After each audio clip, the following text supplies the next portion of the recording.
Easy tasty plain kurma பண்ண போறோம்.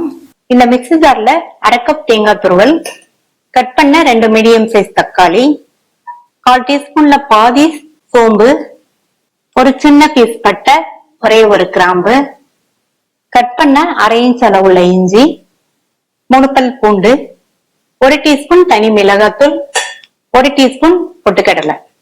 இதுல கொஞ்சமா தண்ணி சேர்த்து இந்த மாதிரி லேஸ் கொரகொரப்பா இருக்கிற மாதிரி அரைச்சு எடுத்திருக்கேன். இந்த பேன்ல 2 டேபிள் ஸ்பூன் எண்ணெய் சூடாயிடுச்சு. 1/4 டீஸ்பூன் கடுகு, 1/4 டீஸ்பூன்ல பாதி சோம்பு, ஒரு சின்ன பீஸ் பட்டை, ஒரு கிராம்பு எல்லாம் பொரிஞ்சதும் கட் பண்ண ஒரு மீடியம் சைஸ் வெங்காயம்.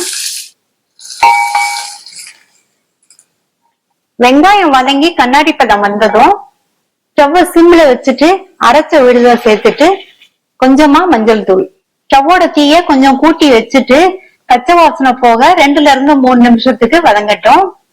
3 நிமிஷமா வதங்கி நல்ல ஒரு வாசனை வந்துட்டு இருக்கு.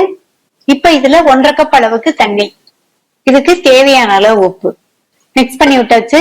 மூடி போட்டு மீடியம் ஃபிளேம்ல 6ல இருந்து 7 நிமிஷம் கொதிக்கட்டும்.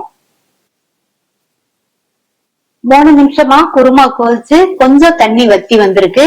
நல்ல கமகமன்னு ஒரு வாசனை வந்துட்டு இருக்கு. இன்னும் ஒரு 4 நிமிஷத்துக்கு கொதிச்சுட்டு இருக்கட்டும். மறுபடியும் மூடி வச்சிடலாம்.